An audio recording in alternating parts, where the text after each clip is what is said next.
Subscribe कीजिए F study class channel को और बेल आइकन को दबाइए लेटेस्ट वीडियो सबसे पहले देखने के लिए।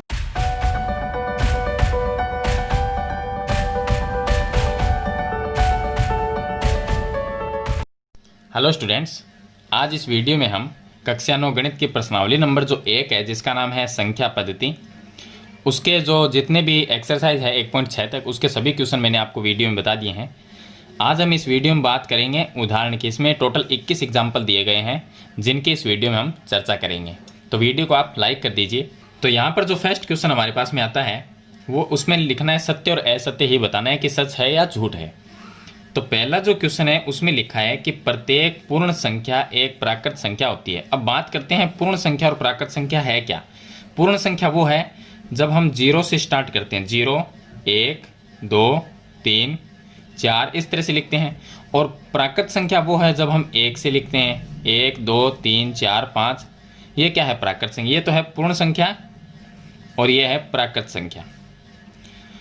पूर्ण संख्या में 0 आ जाता है और प्राकृत संख्या में 0 नहीं आता, सिर्फ इतना ही फर्क है और बाकी संख्या सेम ही रहती है।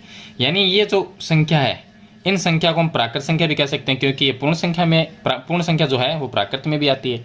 तो ये तो है प्राकृत संख्या के बराबर है। लेकिन 0 पूर्ण संख्या है लेकिन प्राकृत नहीं है, क्योंकि 0 यहाँ पर हम प्राकृत संख्या में 0 नहीं आता। तो इसने लिखा है कि प्रत्येक पूर्ण संख्या एक प्राकृत संख्या, यानी प्रत्येक यानी सभी ये सभी जो संख्या है वो प्राकृत संख्या होती है। तो हम लिखेंगे कि सभी जो संख्या है वो प्राकृत, जो सभी पूर्ण संख्या है वो प्राकृत संख्या नहीं होती, क्योंकि 0 एक पूर्ण संख्या है लेकिन प्राकृत संख्या नहीं है। तो ये कथन असत्य कथन हो जाएगा इसका। चलिए, इसके बाद में सेकंड क्वेश्चन है जिसमें हमें दिया है कि प्रत्येक पूर्णांक एक परिमेय संख्या होती है। पूर्णांक क्या होती है वो मैं आपको बता देता हूँ। 0, -1, -2, -3 इस तरह से जो लिखते हैं, और यहाँ पर आ जाएगा +1, +2, +3। यानी कि पूर्णांक वो होते हैं जिनमें माइनस की संख्या, प्लस की संख्या और 0 शामिल हो। यानी कि प्लस, माइनस और 0 उनका एक समूह जो संख्या का है उनको हम बोलते हैं पूर्णांक। ये तो हो गए पूर्णांक। इसने लिखा है कि जो प्रत्येक पूर्णांक यानी कि सभी जो पूर्णांक होते हैं वो परिमेय संख्या होती है। तो ये बात इसकी सत्य है। ये कथन क्या हो जाएगा इसका? सत्य। क्योंकि इन परिमेय संख्या कौन सी होती है? जिसको हम P/Q के रूप में लिख सकते हैं, और Q का मान है वो 0 नहीं होना चाहिए। यानी कि इन संख्या को हम बट्टे में लिख सकते हैं। देखिए -3 है तो -3 को हम लिख सकते हैं -3/1। तो ये क्या होगा? P/Q हो गया, यानी बट्टे में लिख दी इसको, तो ये क्या बन गई? परिमेय संख्या बन गई। -2 को लिख सकते हैं, -2/1 लिख सकते हैं, तो ये भी परिमेय बन गई। -1 है तो -1/1 लिख दिया, तो ये भी परिमेय। इस तरह से ये इस संख्या को भी लिख सकते हैं। जैसे 3 है, 3 को हमने 3/1 लिख दिया, तो ये क्या बन गई? परिमेय। इसका मतलब क्या हुआ कि जो सभी पूर्णांक है वो क्या है? परिमेय संख्या होती है। तो ये इसका कथन है वो सत्य हो जाएगा। चलिए, इसके बाद में 3 नंबर जो इसका क्वेश्चन आता है, प्रत्येक परिमेय संख्या एक पूर्णांक होती है। तो परिमेय संख्या कौन सी है जिसको हमने P/Q के रूप में लिखा? वो है परिमेय संख्या। लेकिन क्या सभी परिमेय जो संख्या है वो पूर्णांक होती है? अब इसका देखिए, पहले हमने क्या पूछा था कि सभी पूर्णांक परिमेय संख्या होते हैं। अब सभी परिमेय संख्या पूर्णांक होती है, ये है इसमें हमें पूछा गया है कि ये सच है या झूठ है। तो देखिए, मान लीजिए कि सभी परिमेय संख्या, अब सभी परिमेय संख्या कोई भी परिमेय संख्या हो सकती है। हमने लिखा 3/5, तो 3/5 परिमेय संख्या तो है लेकिन पूर्णांक नहीं है, क्योंकि पूर्णांक के अंदर 3/5 नहीं आता है। या तो प्लस की संख्या आएगी, या माइनस की संख्या आएगी, या 0 आएगा। तो ये 3/5 तो पूर्णांक में आता ही नहीं है। इसका मतलब ये परिमेय है लेकिन पूर्णांक नहीं है। तो प्रत्येक जो परिमेय संख्या है वो क्या है? पूर्णांक नहीं होती। हमने यहाँ पर लिख दिया, मान लीजिए 8/5 लिख दिया, सॉरी यहाँ पर हमने 5/8 लिख दिया। तो ये क्या है? हमारे पास में एक परिमेय संख्या तो है लेकिन पूर्णांक है वो नहीं है। तो इस तरह से ऐसी बहुत सारी परिमेय संख्याएं हैं जो कि पूर्णांक नहीं होती, लेकिन जो पूर्णांक है वो परिमेय संख्या होती है। तो यहाँ पर हमें यह बताना कि परिमेय संख्या प्रत्येक यानी सभी परिमेय संख्या पूर्णांक होती है। तो ये क्या है? असत्य कथन हो जाएगा इसका, क्योंकि परिमेय संख्या कोई भी हो सकती है, जरूरी नहीं है वो पूर्णांक हो। तो जैसे कि 3/5 है तो 3/5 पूर्णांक नहीं है, परिमेय संख्या है लेकिन पूर्णांक नहीं है, तो कथन असत्य हो जाएगा। तो ये हो गया इसका क्वेश्चन नंबर 1। चलिए, इसके बाद में शुरू करते हैं क्वेश्चन नंबर 2। अब देखिए क्वेश्चन नंबर 2, इसमें हमें 1 और 2 के बीच में 5 परिमेय संख्या ज्ञात करनी है। 5 ज्ञात करनी है तो हम क्या करेंगे कि हमारी जो संख्या है 1 और 2, हमारी संख्या है 1 और 2, 1 और 2, इसके बीच में 5 परिमेय संख्या ज्ञात करनी है। तो हम लिखेंगे 5 + 1 बराबर कितना हुआ 6। जो संख्या है उसको ऊपर नीचे 6 से गुणा कर लेंगे। तो इसको हमने 6/6 से गुणा किया और इसको भी हमने 6/6 से गुणा किया। तो कितना आया, यहाँ पर 6 कम 6 और बटे 6 यही आएगा। यहाँ पर कितना आया, 6 दूनी 12, 12/6 ये आ गया। अब देखिए इनके ये बात एक ही है, 6 में 6 का भाग दिया 1 आया, 12 में 6 का भाग दिया 2 आया। संख्या हमारी एक, इसका मतलब 1 है, इसका मतलब 2 है। इन दोनों के बीच की परिमेय संख्या 5 हमें ज्ञात करनी है। तो हम 6 से आगे लिख देंगे 7, 8, 9, 10, 11 इस तरह से लिख देंगे। अगर यहाँ पर हम लिखें कि देखिए 6/6 ये तो है, इसके बाद में क्या है, सबके नीचे सबके 6 लिखना है। यहाँ पर भी 6 है, इसके भी 6, तो आगे इसके आगे लिखेंगे। इसके नीचे कितना, इसके आगे आएगा 7, फिर आएगा 8, 9, 10, 11, 1, 2, 3, 4, 5 संख्या आ गई।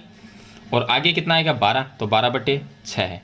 सभी के नीचे आपको 6 लिखना है, इसके नीचे भी 6, यहाँ पर भी 6 और यहाँ पर भी। तो ये हो गई बीच की, इन दोनों के बीच की 5 संख्या। ये 1, इसका मतलब 6/6 का मतलब क्या हुआ 1, 12/6 का मतलब क्या हुआ 2। तो 1 और 2 के बीच की ये संख्याएं हैं जो 5 परिमेय संख्याएं हैं। या तो आप इस तरह से ज्ञात कर सकते हैं, या आप a + b/2 वाला फॉर्मूला काम में ले सकते हैं। यानी कि हमें 1 और 2 के बीच की 5 परिमेय संख्या ज्ञात करनी है। तो हम लिखेंगे 1 और यहाँ पर हमने लिखा 2। चलिए अब क्या करेंगे, 1 और 2 है, इनके बीच की ज्ञात करनी है तो दोनों को प्लस करेंगे। तो 1 + 2, दोनों को प्लस किया, फिर हमने 2 का भाग दिया तो कितना आया 3/2। इन दोनों के बीच की 1 और 2 के बीच की एक संख्या आ गई 3/2। अब 1 और 2 को तो हमने प्लस कर लिया था, अब हम 1 और 3/2 को प्लस कर लेंगे। तो 1 + 3/2। अगर एलसीएम लेके इसको सरल करेंगे तो 2, फिर यहाँ पर आ जाएगा 2 + 3 बराबर कितना हुआ 5/2। अब ये तो हमने सिर्फ प्लस किया है, अब इसमें 2 का भाग और देना तो यहाँ पर 2 आ जाएगा, तो 5/4 आ जाएगा। तो इन दोनों के बीच की 5/4 आ गई। अब 3/2 और 2 के साथ में दोनों को प्लस करेंगे, फिर 2 का भाग देंगे। तो 3/2 + 2/1। पहले तो इसको हम सरल करेंगे, ये 2 आ गया, यहाँ पर 3 + 2 दूनी 4, यहाँ पर आ जाएगा 7/2। और अब 2 का भाग और देंगे तो 2 से गुणा हो गया, तो कितना हो गया 7/4। यहाँ पर लिख देंगे 7/4। 1, 2, 3 संख्या हमने निकाल ली। अब इन दोनों को प्लस करेंगे, फिर 2 का भाग दे देंगे। तो इसी तरह से आप 5 संख्या है ऐसे भी ज्ञात कर सकते हो, या आप इस तरह से भी ज्ञात कर सकते हो। जो आपको तरीका अच्छा लगे आप वैसा कर सकते हो। तो ये हो गया इसका क्वेश्चन नंबर 2। चलिए इसके बाद में शुरू करते हैं क्वेश्चन नंबर 3। अब देखिए क्वेश्चन नंबर 3, इसमें लिखा है कि संख्या रेखा पर √2 का स्थान निर्धारण कीजिए। यानी संख्या रेखा पे √2 है वो कहाँ पर आएगा वो हमें इसमें बताना है। तो मैंने इसके जो क्वेश्चन है वो पहले भी आपको बता दिए थे कुछ क्वेश्चन में। तो यहाँ पर देखिए सबसे पहले हम क्या करेंगे, √2 हमें, अब संख्या रेखा जिस पे होती है ना उस पर हम 0, 1, 2 या माइनस में इस तरह से ही लिखते हैं, लेकिन √2 कहाँ पर आएगा उसका तरीका अलग है थोड़ा सा। तो यहाँ पर आपको सबसे पहले हम एक लाइन बना लेंगे, एक रेखा खींचेंगे, ये हो गई एक रेखा। अब इस पर हम 1-1 सेंटीमीटर का इसमें गैप ले लेंगे। तो यहाँ पर 1 सेंटीमीटर हो गया, ये 2 हो गया, 3, 4, 5, 6, 7, 8, 9, 10, 11, कोई भी कितना भी ले लीजिए। चलिए बीच में हम यहाँ पर मान लेते हैं 0। यहाँ पर हमने 0 मान लिया, तो ये कितना हुआ 1, ये हुआ 2, 3, 4, 5, यहाँ पर -1, -2 इस तरह से होगा। अब हमें क्या करना है, हमें देखिए √2 का स्थान निर्धारण करना है, √2 का। तो इसके लिए हम क्या करेंगे, √2 के लिए हम इसमें एक पाइथागोरस प्रमेय लगाते हैं। तो √2 यानी कि 2 लेने के लिए हमें 1 सेंटीमीटर आधार, 1 सेंटीमीटर ऊंचाई लेंगे, तब कितना आएगा 2 आएगा। 1 + 1 कितना होता है 2 होता है। तो 1 सेंटीमीटर आधार लेंगे, 1 सेंटीमीटर ऊंचाई लेंगे। तो 0 से लेंगे, 0 से 1 सेंटीमीटर तक, तो ये तो हमने आधार लिया, यहाँ से 1 सेंटीमीटर ले लिया। अब जो ऊंचाई लेंगे 1 सेंटीमीटर, उसमें 90 डिग्री का कोण बनाना है आपको। तो आधार अब 1 पे इसको रखेंगे और 90 डिग्री बनता है यहाँ पर, लेकिन पूरा हमें 90 नहीं लेना, सिर्फ 1 सेंटीमीटर ऊंचा लेना है इसको। तो यहाँ पर 90 का ध्यान रखना है कोण का। 4 से 5 ले लेंगे, 4 5, ये कितना हुआ, 4 से 5 के बीच में 1 सेंटीमीटर हो गया, ये भी 1 सेंटीमीटर हुआ और ये भी 1 सेंटीमीटर हो गया। चलिए 1 सेंटीमीटर हमने दोनों चीज़ ले ली। ये 0 से हमने यहाँ पर 0 है, तो कर्ण कितना हुआ, ये 90 डिग्री का यहाँ पर बन गया कोण, और ये यहाँ से इसको हम इस तरह से मिला देंगे।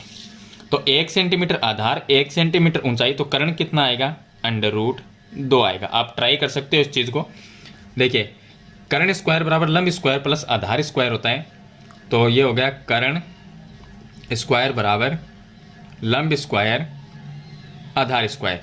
तो यहाँ पर हम लिखेंगे कर्ण स्क्वायर बराबर लंब कितना लिया, 1 सेंटीमीटर, तो 1 का स्क्वायर करेंगे 1 हो जाएगा, आधार में भी 1 का स्क्वायर 1 होगा, 1 + 1 को करेंगे तो 2 होगा, तो कर्ण बराबर ये कितना होगा 2, 1 + 1 2, और स्क्वायर हटा देंगे तो यहाँ पर √2, तो कर्ण कितना है, √2 है। अब लेकिन ये जो √2 है, अब इसको नाम दे देंगे, यहाँ पर ये A पॉइंट हो गया, इसको A पॉइंट नाम दे देंगे, ये 0 है, इसको नाम दिया B। अब देखिए O से B ये है √2, लेकिन ये जो लाइन है OB वो क्या है, संख्या रेखा भी नहीं है, तो हमें तो संख्या रेखा पर √2 को बताना है कि कहाँ पर है। तो हम क्या करेंगे, OB जो है, OB वो हमारे पास में है √2। अब हम OB जो है उसको हम प्रकार से नापेंगे कि OB जो दूरी है वो प्रकार में कितनी है।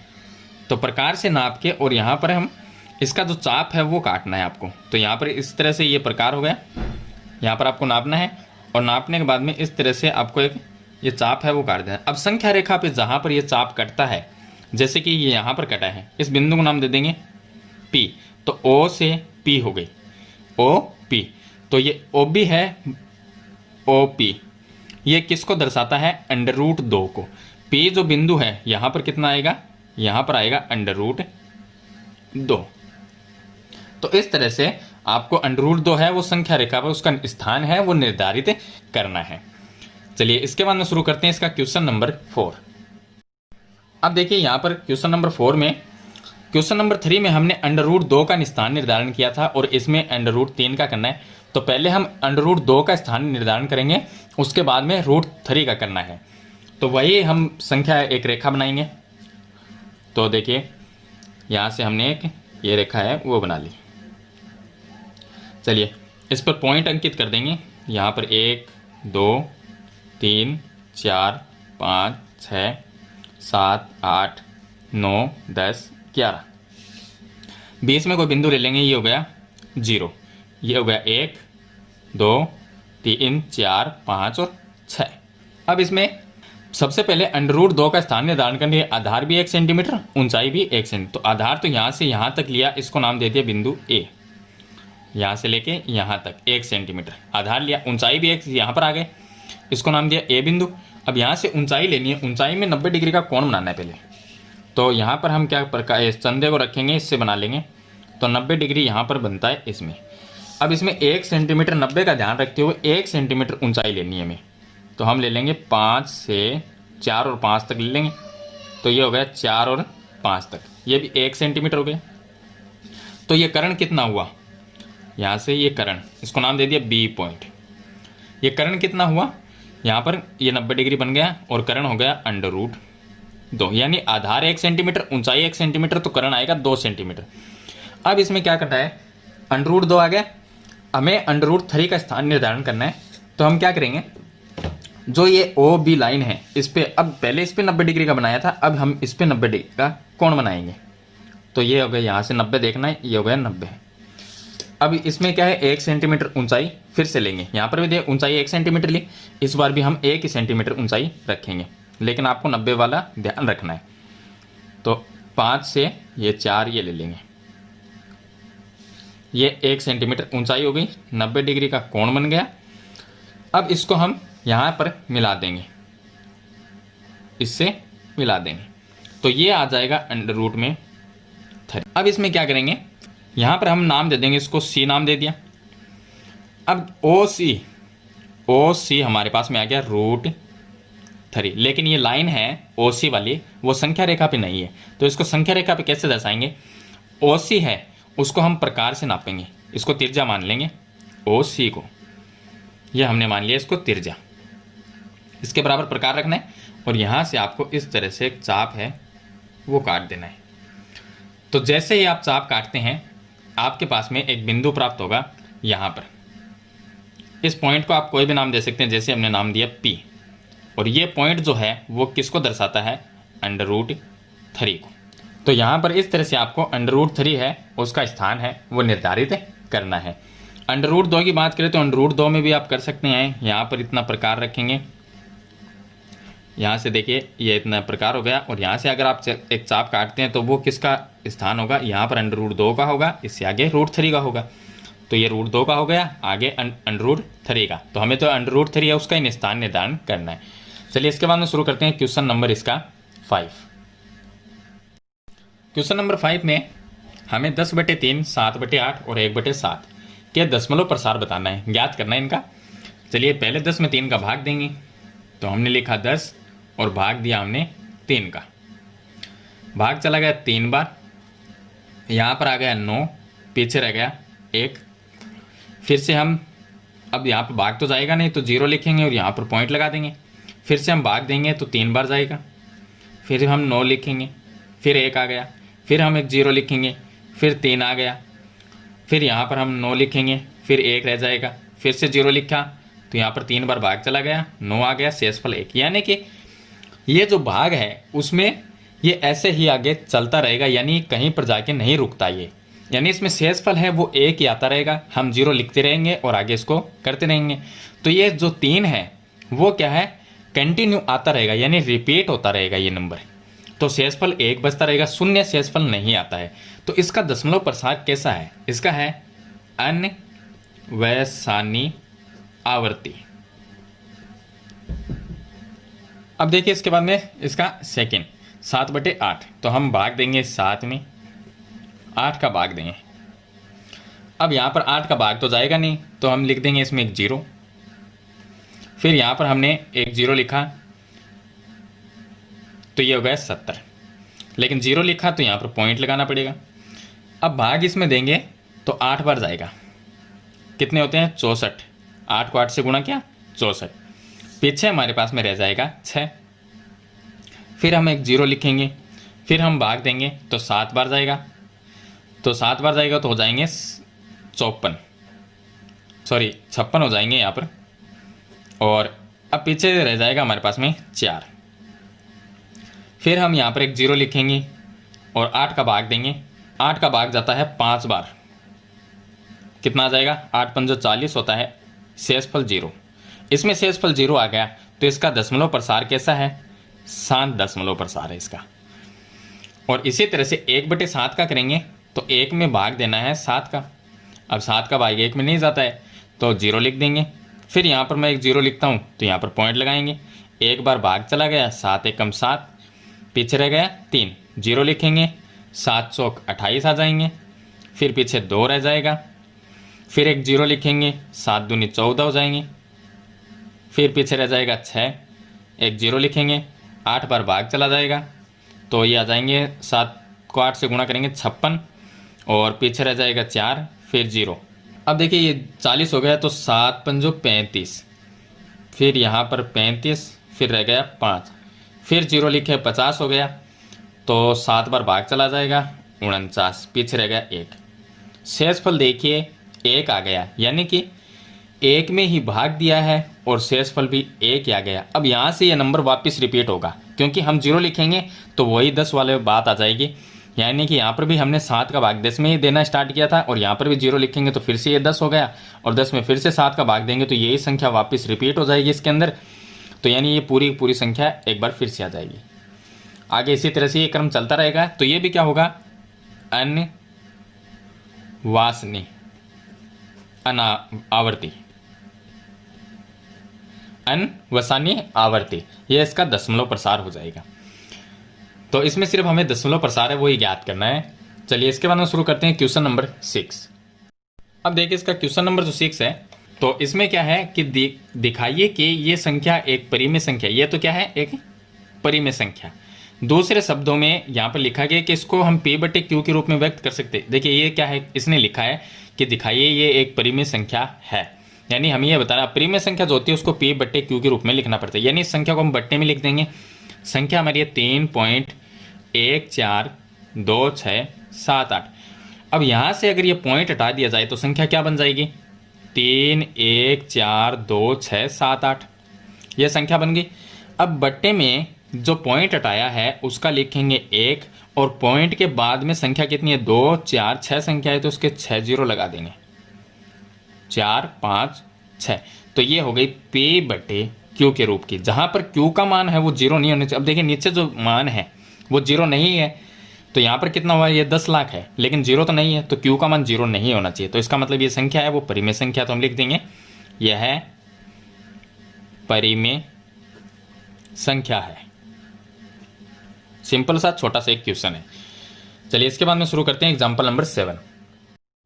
अब देखिए क्वेश्चन नंबर 7, ऐसा मैंने जो ये तो एग्जाम्पल है और इसके जो क्वेश्चन है वो मैंने ऐसा आपको बताया भी है, जो एक्सरसाइज मैंने बताई है चैप्टर 1 की, उसमें देखिए आप इस तरह का मैंने क्वेश्चन भी बताया है। तो इसमें लिखा है कि ये है 0.3333, इसके आगे देखिए यहाँ पर पॉइंट है, इसका मतलब ये 3 है वो आगे आते जा रहे हैं यहाँ पर, यानी कि ये रिपीट हो रहे हैं। तो आगे बराबर में 0 3 के ऊपर ये बार लगा हुआ है, एक ही बात है, इसको ऐसे लिखो या ऐसे लिखो। इस बार का मतलब क्या है कि 3 है वो बार बार में आता चला जा रहा है, को P बटे Q के रूप में व्यक्त किया जा सकता है, यानी हमें परिमेय संख्या के रूप में इसको व्यक्त करना है। P और Q पूर्णांक है और Q का मान जीरो नहीं होना चाहिए। तो देखिए जब संख्या हमारी ऐसी हो 0.3333 और इसके आगे पॉइंट और इसको P बटे Q के रूप में व्यक्त करना है, आगे ये डैश डैश डैश डैश, इसका मतलब क्या है कि ये संख्या है वो रिपीट होती जा रही है। अब इस तरह का अगर कोई क्वेश्चन और उसको P बटे Q के रूप में व्यक्त करना हो तो इसको हम ये मानेंगे कि माना x बराबर मानेंगे, फिर संख्या को x बराबर ये संख्या मान लेंगे और इसको नाम दे देंगे समीकरण नंबर 1 नाम दे देंगे। ये तब मानना है जब हमारे पास में ऐसी कोई संख्या को परिमेय संख्या के रूप में व्यक्त करना है और उसमें जो पीछे के जो नंबर है वो रिपीट हो रहे हैं, तो उस संख्या को हम x मान लेंगे पहले। अगर कोई सिंपल संख्या है पॉइंट में है लेकिन वो रिपीट नहीं हो रही तो उसके पॉइंट को हटा के बट्टे में संख्या लिखेंगे तो परिमेय डायरेक्ट ही बन जाएगी, ज़्यादा प्रोसेस लंबा नहीं करना उसमें, इसमें थोड़ा प्रोसेस है। अब क्या करेंगे, समीकरण 1 मान लिया। अब देखिए यहाँ पर एक चीज़ दी गई है कि 0.3 के ऊपर ये डैश दिया गया, इसका मतलब क्या है, ये डैश कितनी संख्या पर, एक ही संख्या पे। एक संख्या का मतलब होता है हमें 10 से गुणा करना। 2 संख्या होती, अगर ये लाइन 2 संख्या पे होगी तो 100 से गुणा करना है, अगर ये लाइन 3 संख्या पे होती है तो 1000 से गुणा करना है। तो यहाँ पर ये जो लाइन है वो एक संख्या पे, एक संख्या का मतलब है कि 3 है वो ही रिपीट हो रहा है, 3 के अलावा कोई नंबर ही नहीं है, तो हम एक संख्या 3 पे लाइन लगा सकते हैं। ये तो हम क्या करेंगे, दोनों पक्षों में एक संख्या पे लाइन हो तो 10 से गुणा करना, तो हम लिखेंगे दोनों पक्षों में 10 से गुणा करने पर, चलिए ये हो गया 10x बराबर, इसको 10 से गुणा करेंगे तो पॉइंट है वो एक संख्या आगे चला जाएगा, यानी 3.3333 ये लिख देंगे और इसको नाम देंगे समीकरण नंबर 2। अब समीकरण 2 में से समीकरण 1 को माइनस करना है, तो समीकरण 2 माइनस समीकरण 1, 10x में से x को माइनस किया तो 10x माइनस x, और यहाँ पर ये है 3.3333 माइनस करेंगे 0 पॉइंट ये ऊपर वाला 3333 ये माइनस कर देंगे, तो पीछे क्या रहा है, ये तो हो गया 9x, 10x में से 1x को माइनस किया 9x, और यहाँ पर ये माइनस करें तो ये संख्या और ये संख्या तो 0 हो जाएगी, तो पीछे क्या रहेगा 3 माइनस 0 3 ही रहेगा, ये आ जाएगा। आप ट्राई कर लेना इस चीज़ को। अब 9x बराबर 3 आ गया तो x बराबर क्या आएगा, x बराबर आएगा 3, ये जो 9 गुणा में है वो भाग में आ जाएगा, तो 3/9, दोनों में 3 का भाग जाता है, तो x का मान क्या आ गया 1/3 आ सकता है, 3 का भाग 3 में गया एक बार, 9 में गया 3 बार, ये आ गया x का मान जिसको हमने P/Q के रूप में व्यक्त कर दिया। तो ये हो गया इसका एग्जाम्पल नंबर 7।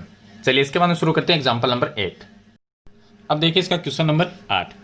क्वेश्चन नंबर 8 में हमें लिखा है कि दिखाइए कि ये जो संख्या है बराबर में एक, इसको इस तरह से भी हम लिख सकते हैं, तो इसमें है को P/Q के रूप में व्यक्त किया जा सकता है, P और Q पूर्णांक है और Q का मान है वो 0 नहीं होना चाहिए। तो यहाँ पर देखिए, यहाँ पर जो 27 है यानी कि वो बार बार में रिपीट हो रहा है, तो 27 बार बार में देखिए यहाँ पर 27, फिर 27 आ गया, फिर 27, तो ये रिपीट हो रही है संख्या। तो इसको हम सरल करेंगे तो पहले हम लिखेंगे कि माना x बराबर इस संख्या को मानेंगे, x बराबर 1.272727, इसको नाम देंगे समीकरण नंबर 1। अब यहाँ पर देखिए 27 है वो बार बार में रिपीट हो रहा है, तो 27 बार बार में 27 में कितने अंक हो गए? 2 अंक, 2 अंक हो गए। यानी कि यहाँ पर देखिए कि समझ सकते हैं आप कि 2 अंकों पे ये लाइन है, इसका मतलब 100 से गुणा करना। तो हम लिखेंगे दोनों पक्षों में 100 से गुणा करने पर, दोनों पक्षों में 100 से गुणा करने पर, चलिए x को 100 से गुणा किया 100x, और इस संख्या को अगर 100 से गुणा किया है तो पॉइंट है 100 में 2 जीरो है तो पॉइंट 2 संख्या के आगे चला जाएगा, तो ये हो जाएगा 127 पॉइंट। फिर हम लिख देंगे 27 27 27, इस तरह से लिख देंगे। समीकरण नंबर 2 नाम दे देंगे। 2 में से समीकरण 1 को माइनस करेंगे तो समीकरण 2 माइनस समीकरण 1। चलिए 100x में से 1x को माइनस करेंगे तो 100x माइनस x आ जाएगा, बराबर ये जो संख्या है इसमें से इस संख्या को माइनस करना है तो 127.272727 माइनस करेंगे यहाँ पर ये संख्या 1.2727 और 27, ये इसको माइनस करना है। चलिए यहाँ पर देखिए पीछे वाली जो संख्या है 27 27 27, यहाँ पर 27 ये तो कैंसिल हो जाएगी, जीरो हो जाएगा इनका, तो माइनस करेंगे तो 127 माइनस 1 126 रह जाएगा। तो 100x में से 1x को माइनस करेंगे तो 99x बराबर 126 आ जाएगा, और x का मान क्या आएगा? 126/99। तो ये हो जाएगी p/q के रूप की। अगर इसको थोड़ा सा और सरल करना चाहिए तो हम इसमें भाग दे सकते हैं 9 का। तो इसमें 9 का भाग देखिए, इसमें चला गया 9 एकम 9, 12 में एक बार चला गया, 3 9 चौक 36, और इसमें जाएगा 9 का भाग 11 बार, तो 14/11 भी आप इसको लिख सकते हैं। तो ये होगा इसका क्वेश्चन नंबर 8। चलिए इसके बाद में सरल करते हैं एग्जाम्पल नंबर 9। अब देखिए एग्जाम्पल नंबर जो 9 है इसमें वही सेम बात है जो क्वेश्चन नंबर 7 8 में किया था। एग्जाम्पल नंबर 7 8 में यहाँ पर भी ये संख्या में दी गई है, इसमें ये यहाँ पर ये दिया गया 235 है, यहाँ पर 35 जो है इसके ऊपर ये 2 लाइन है, तो यानी 2 अंक है वो रिपीट हो रहे हैं। यहाँ पर देखिए 35 फिर 35 फिर 35 को p/q के रूप में व्यक्त करना है, कर सकते हैं, जहाँ p और q पूर्णांक है और q का मान 0 नहीं है। तो सेम ही बात है, ये संख्या इसको x बराबर लिखना है तो हम लिखेंगे माना x बराबर 0.2, फिर लिखेंगे 35 35 और 35, ये संख्या रिपीट हो रही है, इसको समीकरण 1 नाम दिया। अब 35 के ऊपर ये लाइन है, इसका मतलब 100 से गुणा करना है, तो दोनों पक्षों में 100 से गुणा करेंगे तो x को 100 से गुणा किया 100x, इस संख्या को 100 से गुणा करेंगे तो ये पॉइंट जो है वो 2 संख्या पीछे चला जाएगा, तो यानी 0 का फिर कोई मतलब नहीं रहेगा, तो 23 हो जाएगा। यहाँ पर लिख देंगे हम 23, तो फिर पीछे रह जाएगा यहाँ पर देखिए 5 फिर 35 35, इस तरह से आ जाएगी ये संख्या। तो इसको नाम देंगे समीकरण नंबर 2 नाम दे देंगे। चलिए यहाँ पर 35 35 3 बार है तो यहाँ पर भी एक और लिख देते हैं, इससे कोई फर्क नहीं पड़ता। अब समीकरण 2 में से समीकरण 1 को माइनस करेंगे, समीकरण 2 माइनस समीकरण 1। 100x में से 1x को माइनस किया 99x। अब यहाँ पर इनको माइनस करके देखना है आपको, देखिए चलिए ये ऊपर वाला है, नीचे समीकरण 2 में है 23.5 35 35 35, और ऊपर है यहाँ पर 0.2, फिर है 35 35 और 35। देखिए 5 माइनस ये 0 हो जाएगा, ये भी, ये सभी इतने तो 0 हो जाएंगे, 5 माइनस 2 करेंगे तो 3 आ जाएगा, पॉइंट इसमें से माइनस करेंगे तो 23.3 रह जाएगा, 23.3, और x का मान आ जाएगा 23.3/99।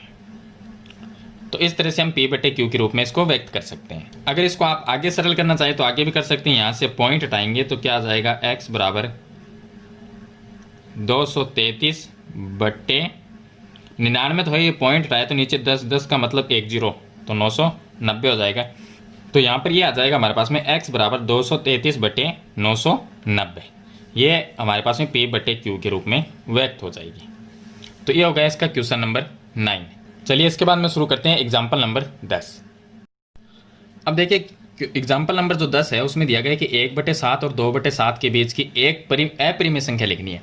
तो अपरिमेय संख्या लिखने के लिए हम क्या करेंगे, 1/7 है तो 1 में 7 का हम भाग देंगे। तो 1 में 7 का हम भाग देंगे तो क्या आएगा, 1 में 7 का भाग दिया, भाग जाता नहीं है तो हम क्या लिखेंगे, 0। 0 यहाँ पर लिखा है तो यहाँ पर लिखेंगे पॉइंट, और अब भाग देंगे तो कितनी बार जाएगा, 1 बार। 7 एकम 7, पीछे रह गया 3, 0 लिखेंगे तो 7 चौक 28, फिर यहाँ पर रह जाता है हमारे पास में 2, फिर 0 लिखेंगे, 7 दूनी 14, और फिर उसके बाद में यहाँ पर रह गया 6 और 0, तो 8 बार ही चला जाएगा 56, फिर रह जाएगा 4, फिर यहाँ पर हम एक 0 लिखेंगे तो 7 पंजो 35, फिर पीछे रह जाएगा 5, 0, 7 बार ही चला गया 49, शेषफल 1 आ गया। यानी 1 में ही 7 का भाग दिया था, फिर से 1 शेषफल आ गया, तो इसका मतलब ये पूरी जो संख्या है ये रिपीट हो जाएगी। चलिए आगे क्या है, 2/7, तो 2 में 7 का भाग देना है, भाग जाता नहीं है तो 0 लिखेंगे, यहाँ पर 0 लिखा तो यहाँ पर पॉइंट, 7 दूनी 14, पीछे रह गया 6, 0, 8 बार चला जाएगा 56, फिर पीछे रह जाएगा 4, 0, फिर 5 बार 35, और फिर रह जाएगा 5, 0, 7 बार भाग चला गया तो 49, और 1 रह जाएगा। फिर यहाँ पर लिखेंगे 7 एकम 7, और पीछे रह जाएगा 3, फिर यहाँ पर एक 0 लिखेंगे तो 7 चौक 28, फिर आ जाएगा 2, यानी कि 2 में ही भाग दिया है। देखिए कितना था, 2/7 था, 2 में भाग दिया है और शेषफल भी 2 आ गया, इसका मतलब ये पूरी संख्या फिर से रिपीट हो जाएगी। तो हमारी संख्या क्या बन गई, एक तो ये ऊपर वाली 0, 142, 857 ये हो गई, ये फिर से रिपीट होगी, और यहाँ पर बन गई भाग दिया तो 0.285 और 714 ये भी रिपीट होगी। अब अपरिमेय इनके बीच की संख्या ज्ञात करनी, तो हम यहाँ पर देखिए ये संख्या आप देखिए, यहाँ से ये जो संख्या है इनको हम देखेंगे। यहाँ पर देखिए अपरिमेय के लिए हम 0 लिखेंगे, पॉइंट, यहाँ पर भी 0 और 0 है, इसमें भी 0 लिख लिया। ये 142 है, ये 285 है, इनके बीच में कोई भी संख्या हम लिख सकते हैं। यानी संख्या अपरिमेय का मतलब है कि रिपीट नहीं होनी चाहिए। जैसे हमने लिखा 150, अब 150 फिर से नहीं आना चाहिए, तो हम क्या लिखेंगे, 150 के एक 0 लगा दें, 150 लिखा, फिर एक 0, अब 1500 लिख दिया, 1500 फिर से दोबारा लिखेंगे, लेकिन 1500 सेम नहीं आना चाहिए, एक 0 और लगा देंगे, फिर यहाँ पर 15,000 हो गया। फिर अगर हम 15,000 लिखते हैं तो दोबारा से 15,000 नहीं रहना चाहिए, तो 15,000 नहीं लिख सकते तो इसके एक 0 और लगा दें। इस तरह से एक 0 बढ़ाते रहेंगे तो ये क्या बन जाएगी, एक अपरिमेय संख्या बन जाएगी। और भी कोई संख्या लिख सकते हैं आप इसके बीच में, जैसे यहाँ पर हमने लिखा कि 0.145 लिखा, तो 145 दोबारा नहीं आना चाहिए, क्या लिखेंगे, 145 लिख के 6 लिख देंगे, 145, 7, इस तरह से हम लिखते जाएंगे। तो आगे क्या है, ये अपरिमेय संख्या वो है बन जाएगी।